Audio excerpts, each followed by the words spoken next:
What's up, everyone? Welcome to another episode of The Perfect Shade. It's 2026. It's our first episode. Oh, wow, okay. First episode of the year. So today we have a very special guest. We have Mr. Erik Hargrove. He's the drummer for that performed alongside the legendary James Brown and Bootsy Collins. And also assisted our local superstar, JJ Lin. I did. Yes, for his 20th anniversary tour. Yes. Yes. So welcome to our show. Thank you. Yes. Pleasure to be here. Yeah, can't wait to know so much about you and learn all the stuff that you'll be sharing with us today. Yeah. Before we start, I also like to take this time to also thank Rio from Golden. Right. That kind of helped us link us up together. Thank you, Rio. All right. So before we start, could you share a little bit about your history? I know you shared it on multiple podcasts, but just Sure. kind of brief run through. I'm an American. Grew up in southwestern Pennsylvania. Okay. That's just an hour south of Pittsburgh. And I grew up playing in school bands. And then later went into the U.S. Army for a number of years. Then I got out, got with James Brown, toured for a number of years. And I left James Brown just under a year before he died. Oh. And I was doing some other things. Then did a short tour with Bootsy Collins for the first time. And he was doing a tribute to James Brown. And then after that is when I came to Singapore. Oh. Okay. That was 2010. Came to Singapore. Was here for 2.5 years. And then left, went to Bangkok. Then Bootsy was restarting his own band, Bootsy's Rubber Band. Yeah. So he called me back. Oh, okay. So did that for a number of years. Left there, and I was a music director for a Franco Dragone show in China. Oh, okay. Yeah, in rural China, Xishuangbana. Oh, okay. Yeah. All right. And then after that, went back to the States, came here, went back to the States, and then came back here in 2017 and have not left. Ah, I see. And I'm not going to. Nice. So could you share a bit about because I've also did a little bit of research from your previous podcast. Okay. And you mentioned a lot about the importance of discipline in terms of preparation, rehearsals, and making things habits so that drummers or performers have the freedom to express without thinking of all the coordination. Could you explain more about that? If you think about it, most everything that we do is some form of habit. Walking is a habit. We don't think about it. We don't think about, let me put this foot here. In order to turn, let me put my foot here and then turn my... We don't think that mechanically anymore because we've created the habit. Once you've created the habit, you work the habit. You know, you're crawling, you're taking your first steps, you're really, getting your footing. And then, you forget about it. I see. And that's what you want. You want things to eventually, you work the habit so much that it becomes natural. Second nature, like that. Yes. So that's what you want. Music, and I would think most any job, those things, come into play where you've created the habit and you've worked it so much that it's just natural. And that's what you want in music, so that you have the freedom to pretty much do whatever you can, that you physically can do. I see.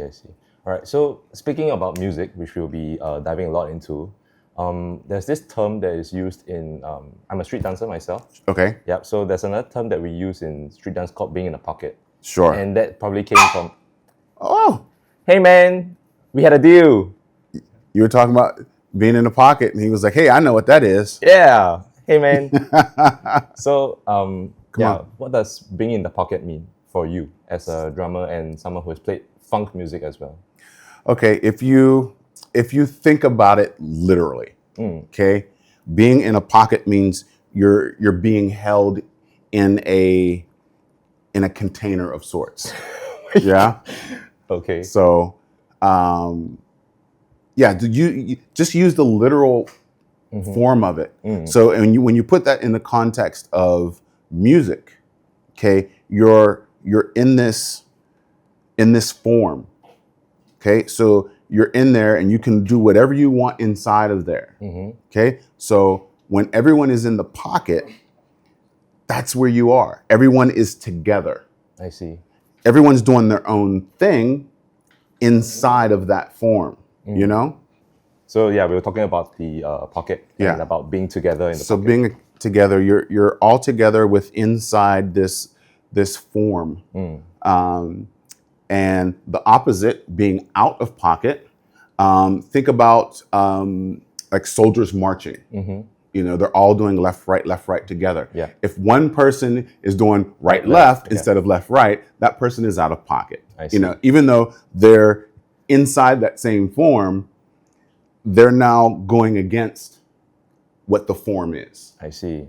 You know? I see. So, because I've also like did a bit of research about like what other people would define as the pocket, right? As maybe a drummer or something. They're talking about delaying a little bit on the backbeat.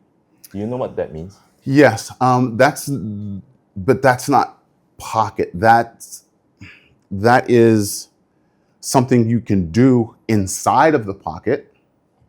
Okay, that's a way of making the music feel a certain way.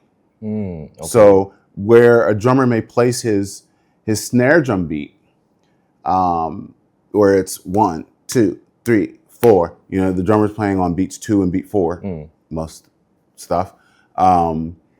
If that's just a little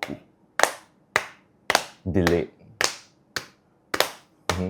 and it can go to an extreme. You know, there's music today where that beats 2 and beats 4 snare is really laid back. I see. Okay. So doing that is separate from pocket.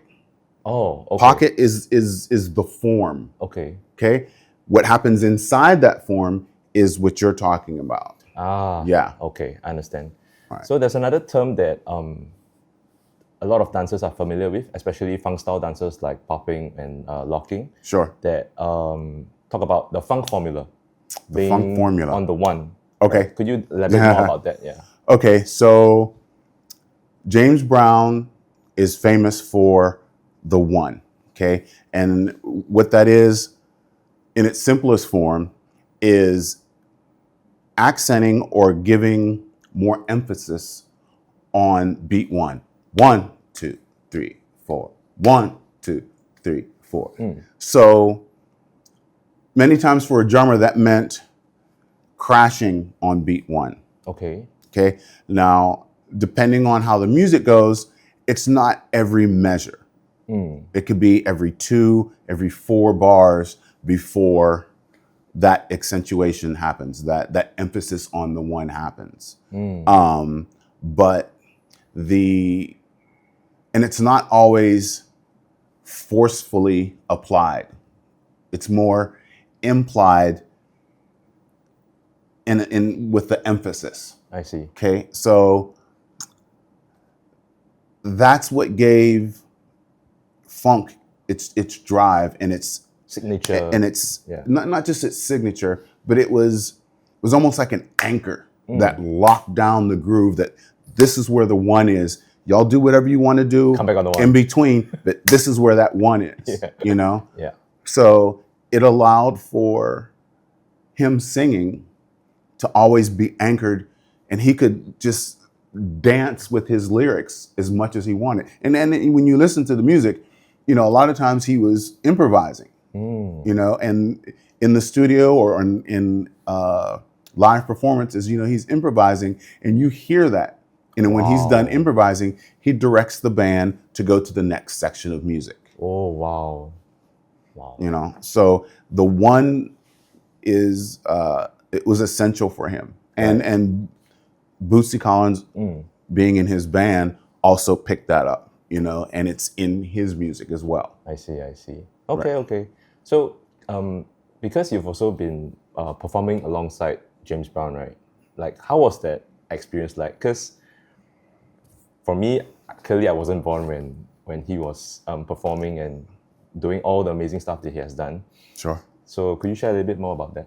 Like, how was it like performing and rehearsing with him? Rehearsing and performing initially could be both terrifying and exhilarating. Whoa, that's so scary. Yeah. The man himself had a huge presence. And what I mean is, if he entered a room, you knew it. Ooh. If you weren't looking, he entered a room, you knew it. And I didn't get that until I started feeling it and then noticing other band members and other people around react when he would enter a room. How would they react? It was just like you knew something was different. Oh, okay. Something in the air, something in the vibes of the room changed. I see. He had that big of a presence. So when you're in front of him, and especially if he's talking directly to you, and I'm talking about like my first year with him. Yeah. There's an uncomfortability there. Right. You can be unsure. Right. Especially me as a was like 26, 24, something like that. I'm still a young man. So having this world icon in front of me, was an uncomfortable experience that I eventually got used to. I see. But he was a huge presence, and over the years I grew to know things, more things about him and his life. I see. That really expanded my respect for him. Wow. As a man. And the things that he's accomplished with so much adversity, with everything against him. I mean, one of the things he used to say was, I was born dead. Oh. Because he wasn't stillborn, but he wasn't breathing. Okay. And back where he grew up in rural South Carolina, he wasn't in a hospital, so his aunt took him and gave him life. Whoa. Wow. She brought him to life. So he said, I was born dead. So I was already at a disadvantage, and I only rose from there. Like the odds were already against him from Right. the time he was born. From the time he was born. Wow. Okay. Then in terms of like the audience, or like when I watch old videos of James Brown playing, right? Mm-hmm. Were you the guys in the back going, yeah? No. Yeah. No. Yeah. I wish. I wish I had that credit to do that. No? No. He always had another guy, another singer, entertainer that was with him, who was, coined his protege. Oh. And when I was there, this guy his name was Roosevelt Johnson. Okay. So you'll usually see him sometimes in the middle of the show, or especially at the end when we do Sex Machine. Ah, yeah, that's the song. So get up, get on up, which is Bobby Bird's part for that song. But Roosevelt Johnson was singing Bobby Bird's part. Ah, I see. Yeah. So I see. But there were times where he would say stuff to the band, and we would echo. Yeah, that's the echo. Yeah. The band collectively would do that. I see. Yeah. I see. We would shout. Yeah. I see. But anything on the mic that wasn't us, or not me at least. Okay. So in terms of the influences of street dance in America, and then how it trickled down and found its way into Singapore, right? Mm-hmm. A lot of the OGs always credit Soul Train, and Oh yeah. yeah. So by any chance, do you know anyone who kind of like was part of that whole environment? I met some of James Brown's former dancers. There was a couple women, but I don't know if they had been on Soul Train. Okay. It's quite possible, but they were those type dancers. Okay. Then in terms of James Brown, right? Because even though James Brown is like a complete artist, right? So Who's not a complete artist? What does in that the mean? sense where in terms of a performer, like, Okay. he can sing, he can dance, Right. he Okay, can I do get you. a lot of things, right? Right. So as a dancer, when we look at James Brown, we're like, oh my gosh, like his dance, his footwork is so crazy. So how was that like watching that in person from the back? The first time I saw it live behind the drum set, it was more than impressive. It was more than impressive. And I think at that age he was late 60s and then doing splits. Late 60s doing splits. Yeah. Oh my. And I'm like, okay, this is a different kind of man. I was like, I didn't know who he was. Now I do. Right. Okay. Yeah. Okay. And and eventually, he would have problems with his knees, so he would save those splits for certain performances while we were touring. Right. And then there was a point where he just couldn't do it. Right. It was painful, and he didn't want to have like cortisone shots and stuff like that. Oh my gosh. And then like a couple years later, he just out of the blue just did it. And we were like, oh, wow. And he got up and he acted fine. But later on, he was hurt. I see. Yeah. I see. Okay. So would you say that for him specifically, he takes like practice and rehearsals to like the extreme level of expectations of himself to perform for everyone? I would say so, most definitely. He expected us to have the same work ethic, most definitely. To the point where the bus that we rode as a band, touring in the U.S., was his own bus. It had his name on it and everything, Yeah. but it was a passenger bus. It wasn't a touring bus that had bunks for us to sleep in. Okay. So going cross country, you're either sitting up in the seat, kind of leaning against the window. Oh my God. Or you're trying to kind of lay down in the seat like crooked, and then you get the pain, and you have to switch sides. And after the first couple days of this, I was like, you know what? I'm just coming out of the Army. I know how to do this. I bought a sleeping bag. Right. And I made sure I could lie across the aisle. So I put my sleeping bag. Now people had to step over me. Oh my God. And every once in a while during the night, I'd get kicked because people didn't know I was down there. Yeah. But soon, everybody was laying in the aisle. Right. So these seats had armrests, right. So in order not to step on people started using the armrests to climb on. So we had these like overhead things where you could put your bags and stuff. Yeah. So they were holding on to that and then walking across the armrest to get to the bathroom. Oh my God, what a core memory for that. Yeah. I see. I've never told that. I've never told anybody exclusive. that. Exclusive. Yes, we got an exclusive. All right. So, okay, the next question I have will be more related to drumming as well. Uh-huh. So, could you share a bit about like what would you say defines a good drummer for yourself? Someone who plays confidently. Someone who plays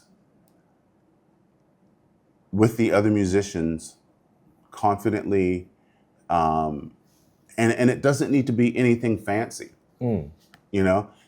If they can hold the groove, if they can stay in the pocket, there's enough said. In today's music world, we're all looking for the new shock and awe.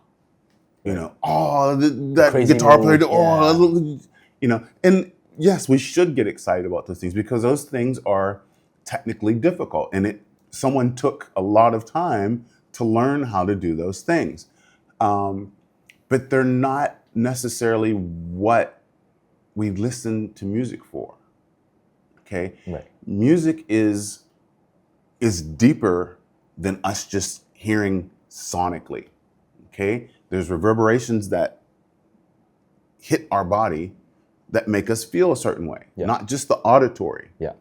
Okay, there's more to it and if you want to get into spiritually of it, you know, when a musician gives a performance, when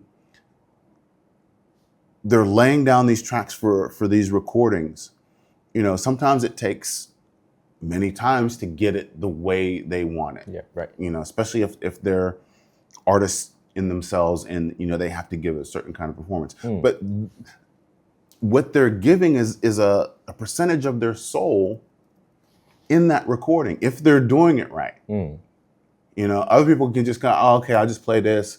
Yeah, that works. Okay, cool, done. It can technically sound right and be right for the music, but there's an element missing. Okay, and that's why someone who produces something on their keyboard or on the computer is different from listening to James Brown or Stevie Wonder or Donny Hathaway back in the day. You know, because what's missing is, you know, their heart and their soul. You know, their emotional content goes into that music. We feel that emotional content that they put in. That's why they say you can't fake the funk. You can't fake the funk. Right. Absolutely. you got all these different terms. So when you are starting out as a beginner, right? So how do you stay on beat without getting lost in the sauce when everyone's like, oh, you want to go too crazy, but you kind of have like, okay, I got to remember to stay on beat. Like, how do you have that kind of discipline to stay on beat? But you've already given the answer, discipline. Yeah, I mean, once you reach a certain proficiency as a musician, you want to be able to just do all these kind of things. Right. And again, like I said, many times it's not necessary and you can overdo it. Right. Just like exercising, you can overdo it and, you know, you cannot. I see. So, I also, during the other podcast that I checked out, I think it was the drummer's mindset. I think that's the one. Okay, yeah. So, you mentioned about this guy by the name of Nate Jones that made you feel that kind of feeling where. Yeah, he was one of James Brown's drummers. He is in the long line of the long lineage of drummers that James Brown has had. Right. And I don't want to compare musicians this way, but he was similar to Melvin Parker. Okay. And Melvin Parker is Maceo Parker's brother. Okay. And there was a time where they were playing similar things, you know, because it lent itself really good to James Brown's music. Okay. But them being different is what I really loved. Like they were still unique in their They were still very unique. And for some reason I was like really gravitating to Nate Jones. I see. And then you mentioned about like listening to various types of music growing up. So as a drummer yourself, could you share a bit about the importance of having a, I guess, diverse palette for music? Sure. I mean, so if you're going to be a musician, if you are set out to be your own artist to do this particular thing, I mean, and that's fine. There's nothing wrong with it. And you should have that kind of passion. But if you don't look at and learn other genres, you're pigeonholing yourself. you're going through like this, Like tunnel vision. and music is this. Right. You know, it's ubiquitous. It's everywhere. So it's not to say that it's wrong to do that. But the more you learn, the more you know. Right, understand. So what could you say you have learned from the other influences that, be it from R&B to funk to rock music, for example? Like, how did all these kind of shape you to the drummer that you are today? Well, growing up listening to popular music that was in the 70s and 80s, a lot of the music that I was listening to was both current and, you know, older. So a lot of the hits that were out back then are timeless classic hits. So I had those influences. And then when I got into school band, you know, I was learning more about jazz. Right. Okay. Which is a controversial term, but I'll use it just so everybody understands what I'm talking about. Okay. So,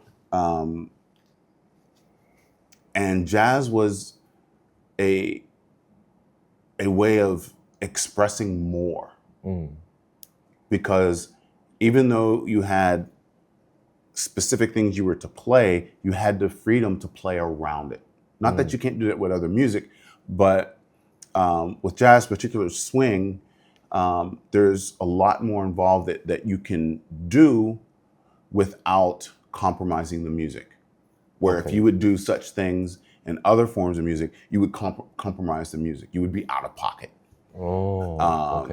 So jazz allowed a certain freedom of expression. Okay, and then being in the jazz bands when I was growing up in school, you know, there was also some Latin music, Right. And just, you know, the different forms of jazz. So, and all these different forms of people, their expression in their particular songs, the forms of jazz. So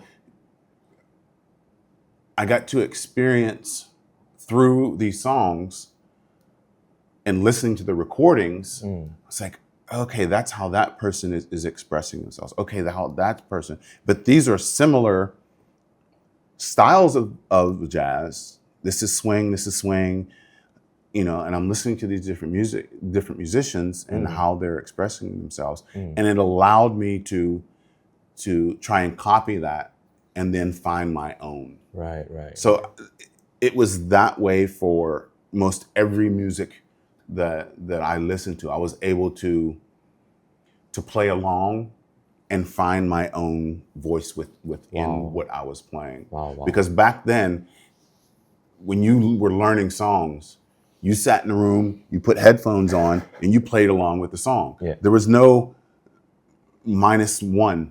There were no songs minus the drums, minus the guitar, minus the keyboards. Okay.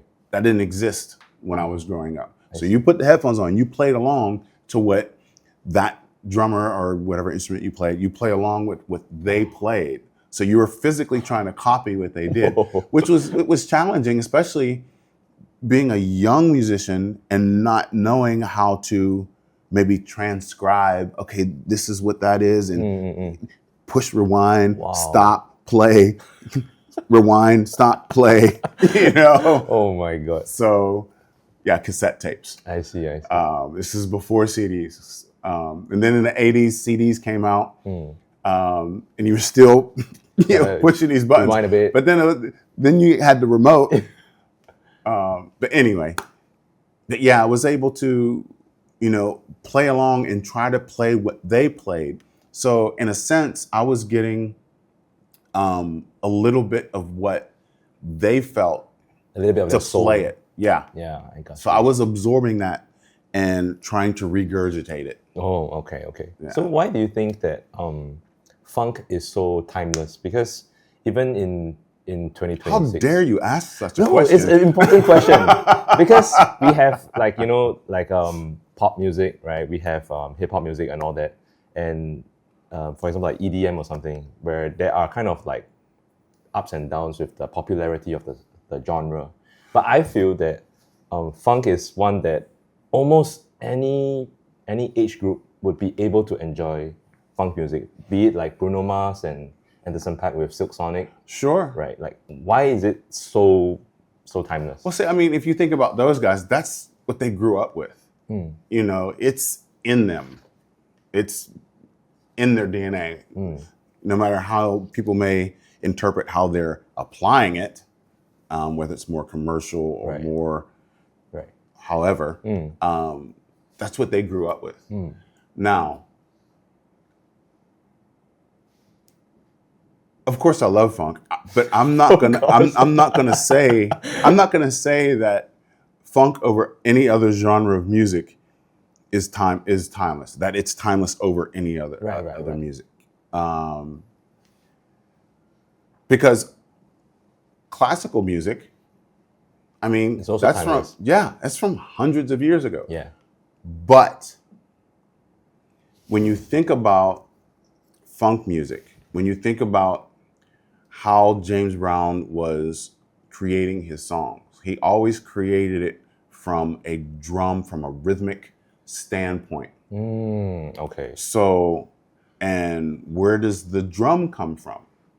It was one of the original instruments besides your voice. Your voice is the original instrument. But the first physically made instrument was a drum.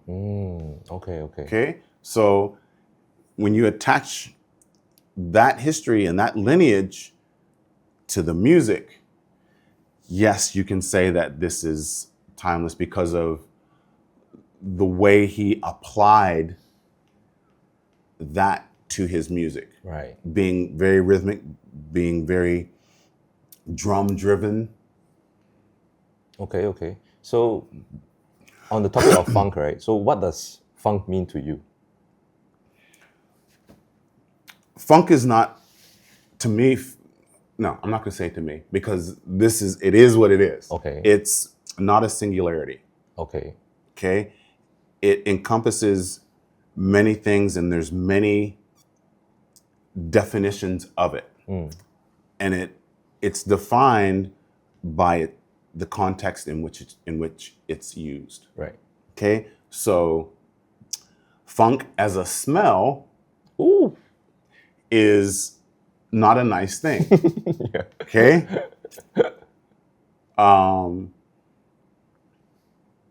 Funk as in music, of course, is this groovy, drum-driven, energetic type of music that if you're sitting still while it's playing, something's wrong with you. Your head will definitely be bopping a little Yes, bit. something's moving. Now, many of us musicians, when we're performing and we're looking out into the crowd, sometimes people can be quiet. Different audiences can be. But if you see somebody just tapping their foot or their head's moving or something's going along with the beat, you got them. Okay. No matter how reserved they may seem, Even a little like. if something's moving, you got them. Okay. You're doing your job. I see. So funk is contextual. It's also ubiquitous. It's encompassing.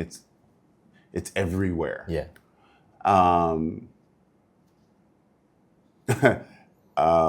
When I was with Bootsy the second time, he used to say funk was making something out of nothing. Right. I did see that video. Yeah. And for him, the way he explained that is when he was growing up, he didn't have a bass, but he had a guitar that had one string on it. Whoa. You know, Okay. so he would play with his brother, Catfish, who was a guitar player. He would play this one string guitar trying to play bass along with his brother. Whoa. So making something out of nothing, that was funk. Okay. Whoa, that's damn near nothing. One string. Yeah. Wow. Wow. Okay. So another band that a lot of funk style dancers have a lot of influence on is the Parliament Funkadelic. Okay. So could you share a little bit about like the kind of impact it has in terms of music and the genre of funk? So Parliament Funkadelic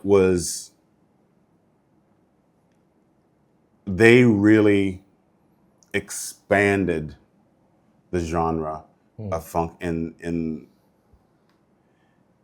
a way where there were so many moving parts, but all these moving parts linked together. They were in the pocket. Okay, so instead of having a pocket like this, The pocket was huge. it was a huge pocket because everyone had to play their part. If you altered your part melodically, if you altered your part rhythmically, if you altered your part within the time, it didn't fit. So all these sonic things that were happening, you know, all the different keyboards, the keyboard parts that were in these songs, all the different sounds that were coming out of these keyboards, you know, expanded the sonic realm of funk. Oh, You know, it wow. wasn't just keyboard, bass, drums, guitar, vocals. Was it like you the know, evolution from the James Brown era of funk to? it was an expansion of it. Yes, it was a branch from the branch. Wow. It was an extension of a branch. I see. You know, James Brown being The roots. the roots. Yeah. You know, so yes, that traveled up the tree to a branch, and then the split offs from those branches. I see. But yeah, but George Clinton also had his own soul group, similar to James Brown. James Brown was a soul singer before he was funk. Oh, okay. Yes. Okay. I see. So, I see. Then You know, he is the godfather of soul. yes. Okay. Yeah. Okay. So when I look at Bootsy Collins, right, I'm just curious, has he always had those sunglasses? Like those star-shaped sunglasses? So one thing that Bootsy says he's learned from James Brown Yeah. was to have his own identity. And James Brown even told him that you need your own band. Oh, Yeah. wow. And Bootsy, you know, of course, he took that to heart, you know, and he built his own band, you know, and he created his own persona, Oh. you know. So he didn't always wear the glasses, you know, but eventually that became a part of his persona. So how was it like performing and working alongside Bootsy for the tribute to James Brown? Oh, it was wonderful. And I was very, you know, honored to be able to honor James Brown in that way, to, you know, continue the lineage that I'm a part of. And to go out and tour with many of James Brown's legendary musicians, Fred Wesley, Jabo Starks was the other drummer Okay. on, and working with Bootsy, it was great, you know. And the second time around, it was even better. Oh, You know, okay. second time Okay. because it was his music, and it was something that I hadn't played before. Okay. So it was like very fresh to you. Yes. I see. I see. And there was, you know, deep rehearsals where it's just me and the guitarist, and because there's no charts to read. The performances would vary. So I could go listen to a live performance, but it wouldn't be what they're doing currently. Oh, So okay, understand. I had to learn from the guitar player. So we would spend hours just going over these different songs, and then the band would come in and we would apply what he had just, showed me, these forms of the songs and the grooves, and how the groove is not what's on the record. Now it's this. Wow. Now it's at this tempo and not that tempo. You have to like adjust and adapt accordingly. Oh, okay. But it was a lot of fun. The process was really fun. Okay, I see.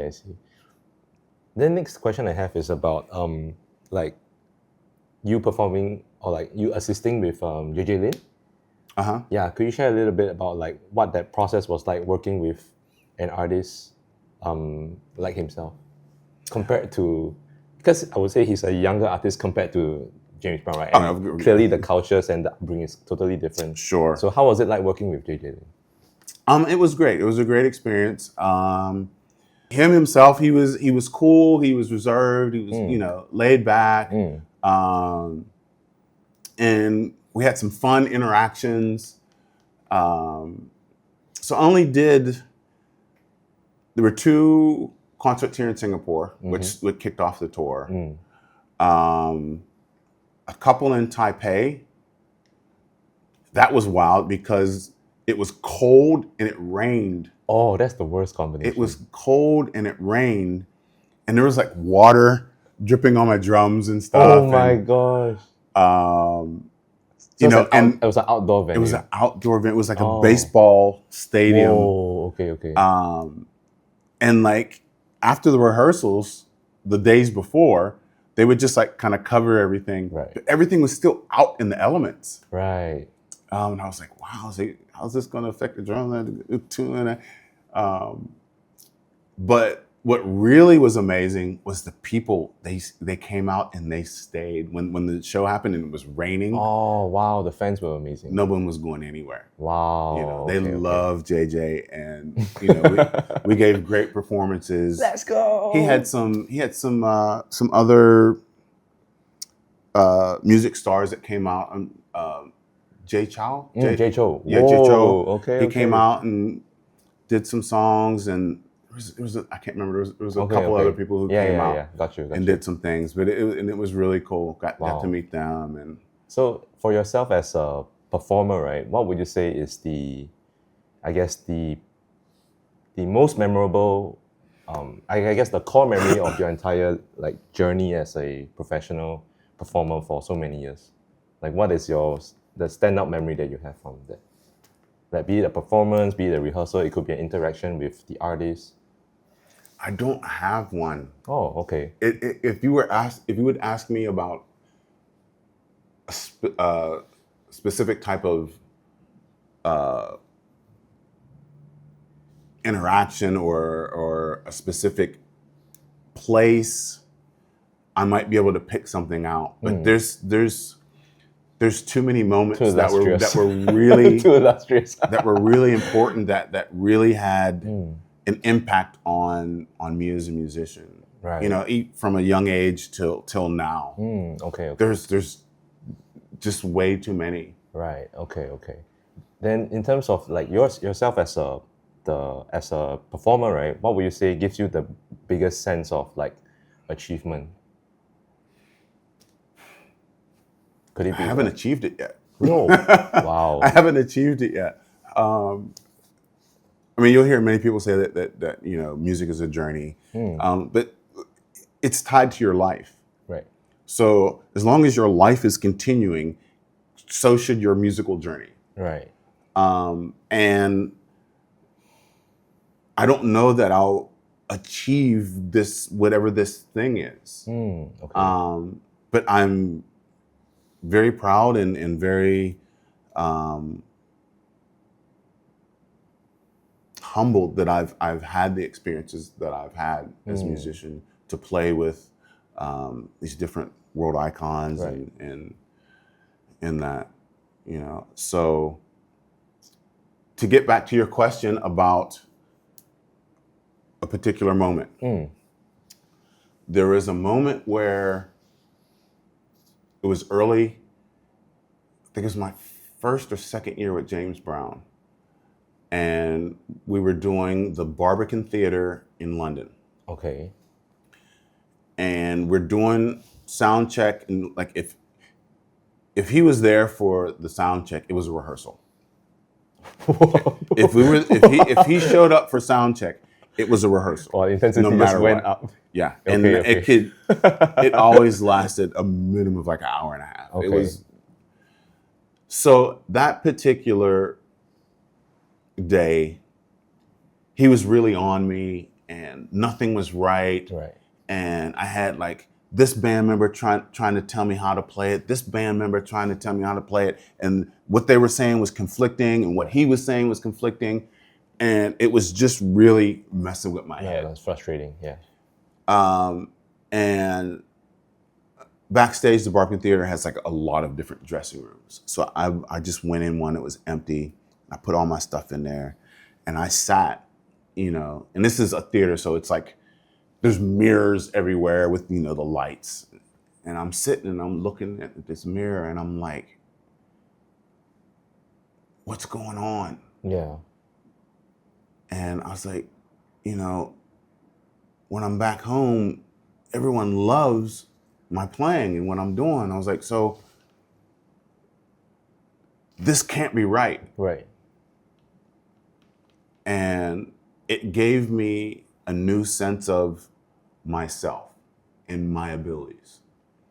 And I ignored all that other noise because that noise was intentional. And I didn't know it at the time. Oh. And it was one of the many tests that I had being in that band. Wow. And it was a huge test because at that point that could have broken me. Right. I could have just like given up and be like, it's not for you or something. Yeah. But also that's not in my nature to do that. Right. But that was really pushing the boundaries of what in my mind was my ability to play the drums. Right. To do whatever I wanted, any genre I wanted. It was pushing my confidence to have the ability to do that. I see. And in that moment, I looked at myself and I was like, no. Wow. So in terms of like the, like maybe aspiring drummers or performers, like, I wish I was part of James Brown's band, but there's like the expectation and the reality of being part of the band. Sure. Yeah. So like, I guess it's definitely not as rosy as it's not always so like rosy. No, this is show business. There's show and there's business. Right. They intersect, but it's not always smooth sailing. Right. There's a lot of things that you have to work out. And it depends on the artist you're working with. Or if it's your own group. There's different personalities that you have to navigate. Manage. No, not manage. You can't manage their... Like kind of manage yourself. Manage yourself, yeah. Yes. You have to navigate, through these people and, their ups and downs. Right. These are things you have to do, especially if you're a group. Right. Where everyone's making decisions together. I see.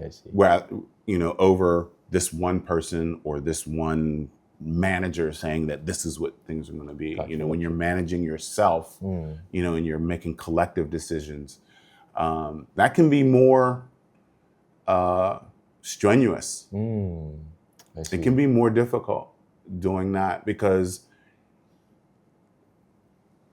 having all these heads bumping against one another versus a person saying this is how it's going to be and you just following. Right. Okay, that process is easier. Even if you don't want to do it, that process is easier. But when you've got 4 or 5 other band members and it's like, oh, I'll do this, there's a different There's different formulas that have to be applied. I see.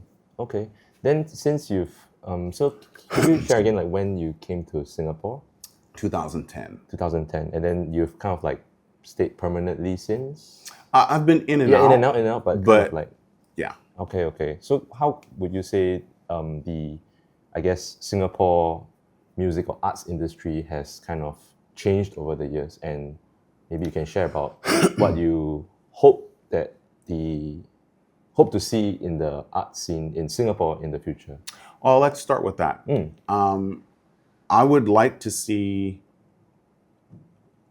more genres of music, not just performed in Singapore, but actual venues for that. Right. Because Singapore is small and there's limited space. Yeah. There's not venues for everything. Most of the venues, I believe now are rock based, top 40 based, bendo pop based. Or it's someplace that just has maybe a duo. Okay. There's no venue where you can go hear,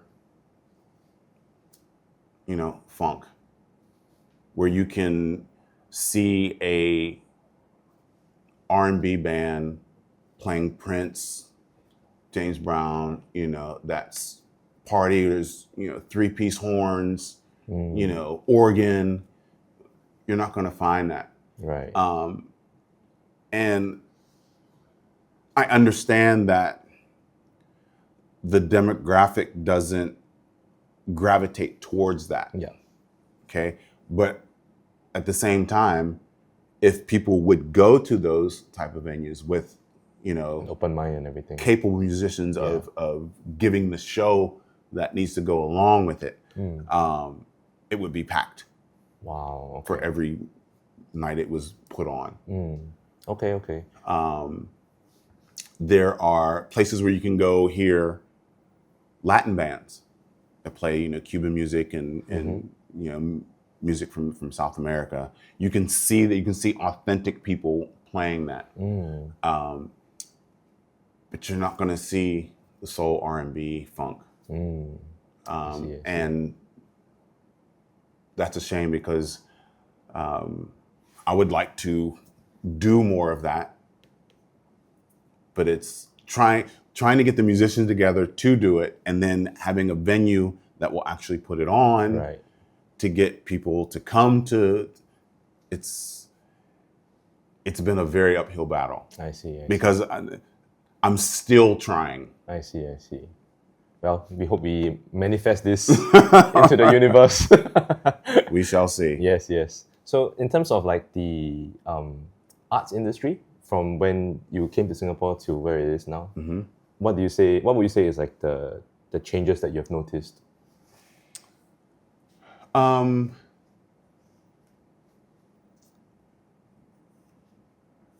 I see that there is more young people getting into it and digging into some of the history of it, which is absolutely important. But then I also see the flip side where there's the young musicians who are YouTube learning, Right. for lack of a better term. Yeah. And they're only looking at the shock and awe. Right. These 30-second clips, that are on social media of someone doing something amazing, and they think, okay, that's what I want to do, and that's what they learn, which takes a lot of skill and time to learn, but you're missing the fundamentals. Right. You have no water to put your boat on. Ooh. You know what I mean? I'm stealing that. So you're trying to sail on dry land. Right. It doesn't work. Right. Wow. Okay. So what would your advice be? I mean, you're talking about fundamentals. So on that topic, what would your advice be to young artists and musicians or performers do what all the other musicians before you, no, I'm gonna say all, but most of the musicians that came up in the 50s, 60s, 70s, 80s, go back to the roots. Learn the roots, play the roots, work your way up, identify where what's happening today links with the roots, because it's a step by step. There's a lineage. It's not a jump. Yeah. There's a lineage. You need to go and go through these different time periods and these different musicians who were playing in those time periods. And I think that's more important, is in a specific time period, don't just look at who was popular, this one musician. You know, there are many musicians who were doing a lot of things in those time periods that's pertinent to you being a great musician. You can be a good musician on your own, but to be a great musician, you know, is what's going to get you somewhere. I see. You know, good musicians are just content to be mediocre. I see. Then what would you say was the moment that you realized that you want to be a great drummer? I didn't say that to myself. Oh, okay. And I'm not claiming to be some great drummer. I just did what I liked and loved, and I didn't realize it as a young musician, but I loved what I was doing. I loved drums. I loved music. Wow. Okay. And I didn't realize it, you know, until I was more mature. But it's a part of me. It's in my life, and it wasn't until there was a point where I wasn't playing music. Where I was living, there weren't many gigs. Right. I had to find a day job. Yeah. And I'm doing this day job, and it was sucking the life out of me. I feel you. It wasn't until I had that experience that I realized that music was giving me life. I see. You know, so saying to you know, younger musicians, dig. Okay, there's treasures everywhere. Right. Dig, find that treasure. Dig some more, find more treasure. Just keep hoarding it. Right. Because it's there for everybody. Wow. So in terms of like digging and getting all this knowledge, right? You also talked about like not gatekeeping all this knowledge as well, as you kind of like mature as a performer, as an artist, right? You don't want to gatekeep this knowledge also. Like the importance of sharing the knowledge. Yeah, because if you gatekeep, then the people you're performing, I don't want to say you're performing for, the people who are listening to your performance have no idea what's what. There's no education of what it is you're doing or where it came from. Right. So as humans, we pass information from word of mouth, or now, you know, computers and whatever else. But that process of communication still needs to happen. If you hoard a bunch of knowledge and you don't pass it on to the next person, the lineage goes away. Yeah, because no one knows. Right no one knows what that is. I see. Yeah, I mean, that's also kind of like the whole premise of why I started this. Yeah, it's like kind of to share. Thank you for doing that. Thank you for helping the process. No problem. Yeah. So okay, we're sort of towards the end of the show already. Okay. So I have a few like quick fire questions, rapid fire questions. Okay. I did not send you this beforehand, so just answer at the top of your head. Okay. No, yes, maybe no. Okay. All right, that's all, folks.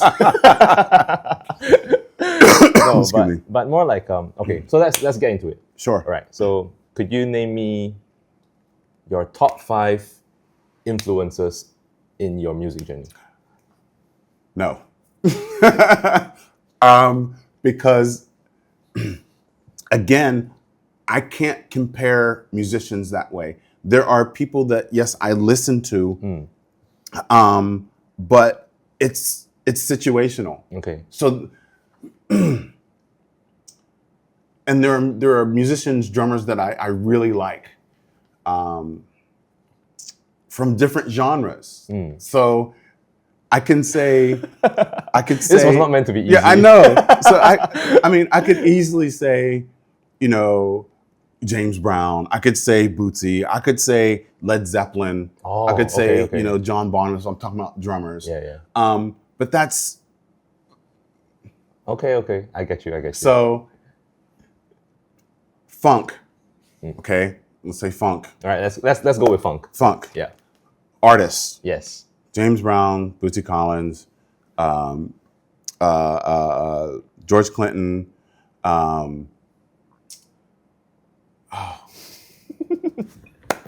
Now it just starts to get blank.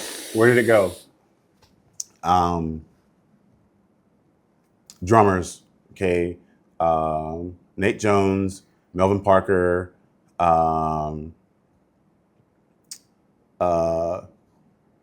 Clyde Stubblefield, Jabo Starks.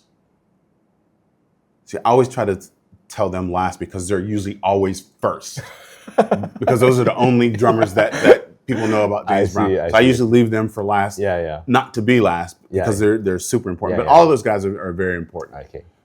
Okay, so that's okay. That's all right. Okay. You survived the first question. So classic rock, because in the 80s when I was growing up, I was in a classic rock band. So we played Zeppelin, we played The Doors, we played the Kinks, we played Van Halen, we played a bunch of stuff. Okay. So all those musicians, and I say musicians, not just the drummers. Yeah. Because back then I learned to listen to the other instruments because, you know, the connection. Anyway, you can move on. Okay. So could you recommend 5 songs from your current rotation of music? I don't have a current rotation, so again, like I said, no. Okay. Or it could be like, can you recommend some music that you listened growing up that really stuck with you? Oh boy, but that was everything on the radio. That was everything on the radio. Okay, here's what I'll say. Okay. Because there's a lot of internet radio stations out, go and listen to music that has music from the 50s, 60s, and 70s. Okay? Those different kinds of radio stations. Because all that music there is what you grew up with. I grew up with, listening to. Okay. That's a cop-out answer, but we'll accept it. It's not good. It's comprehensive. It's comprehensive. Okay. So next question. What is an American dish from maybe your hometown or something that you would recommend to Singaporeans or people here that should go and try? First, I would, boy, I can't believe I'm saying this, but I'm saying it anyway. I wouldn't recommend going to the United States and trying any food. Whoa! Stay out of the United States until things calm down. Yeah, man, now it's a pretty dicey period. I'm sorry to get political about it. You watch the news, it's pretty bad. I would not want to recommend anybody going to a place where they're trying to kick out people who don't look like them. Yeah, I got you. So, cutting that off, if you can find some American food outside of America. Okay, we'll go with that. Yeah. A Philly cheesesteak. Okay. Is something to have. Any food from New Orleans. Like Cajun food. Like gumbo, gumbo or shrimp etouffee is my favorite New Orleans dish. Shrimp etouffee. Crawfish etouffee. Okay. Sorry. Okay. Crawfish etouffee is specific. Yes. Yeah, man. Eating crawfish is an experience. It's an experience. I see. That you want to keep living. Is there anywhere in Singapore that has this?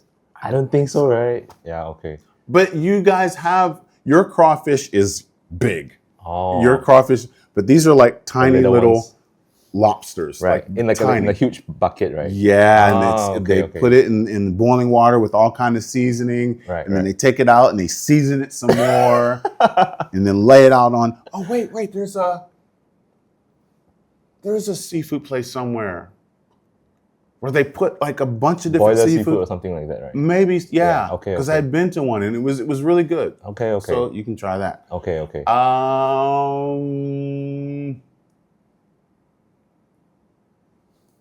right.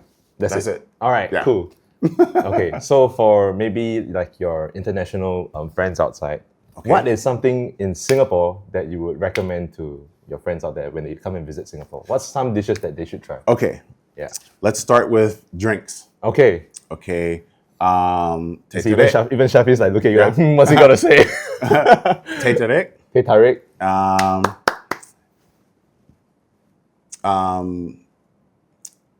Iced teh o limau. Iced lemon tea. Okay. No, but it's with the calamansi. Yeah. Got you. And then the limau ice.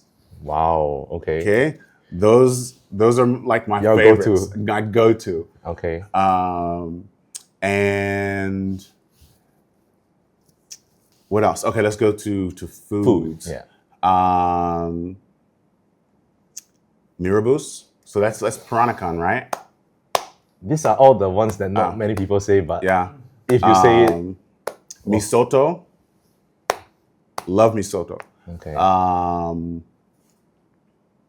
I know I'm forgetting a bunch, and I'm gonna look back on this and be like, how did I not say that? Let's just stick with that. Okay. If it comes back to so you enjoy Malay food a lot.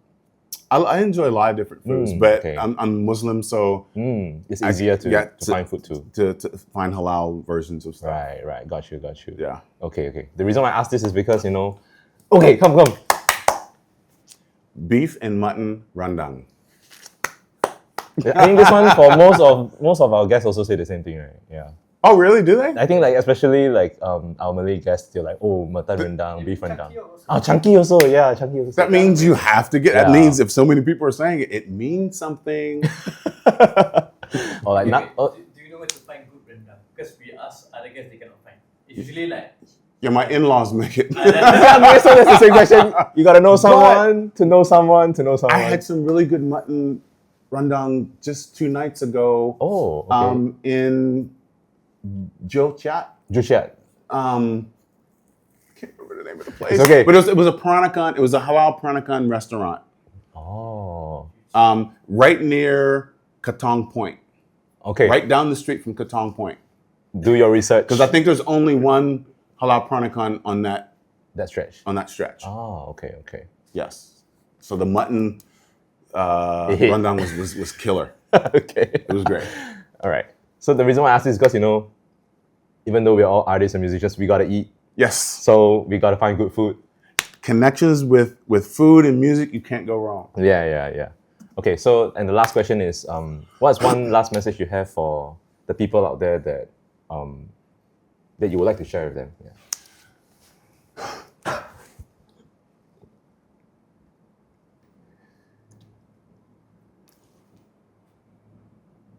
Be good human beings. Just be good human beings. Just treat people nicely. Even if, here's something I say to my kids going to school every day. I say, be a good girl, have fun, listen to your teachers, be good to your friends. Always be a good person even when people are bad to you. Always be a good person even when people are bad to you. And that's the most important one. Because we can't do all these things that we love to do if we have all this conflict around us all the time.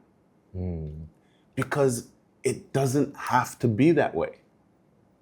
It absolutely doesn't have to be that way. So in order for us folks who aren't in the politics, we need the people who we elect in politics to just do the right thing. so that we can enjoy our lives, so that we can keep dancing, making music, eating nice food, you know?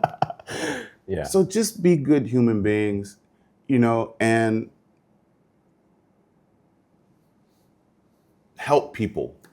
All right. If you're in line at a grocery store or whatever, and the person doesn't have enough money, give them whatever Couple bucks. Yeah. the couple bucks they need to Yeah. top up their thing or whatever. Yeah. You know, and pass that along to somebody. You know. So that's what I have to say. All right. All right. I think that's all for today. Thank you so much for being on our show. I hope you enjoyed. I yourself most here. definitely enjoyed it. Yeah. I mean, it's been a pleasure to like hear about your stories and all the stuff that you'll be sharing with everyone. Thank you. Yeah. I'm sorry I failed at the rapid fire. but- Yeah, man, it's all good, man. You did your best, man. It's never easy. None of my guests enjoy it when I go to that segment, but it's still fun nonetheless. Yeah. All right. Thank you so much. Thank I you. hope to chat with you again soon. Yes, sir. Yeah. All right. See you next time. Peace.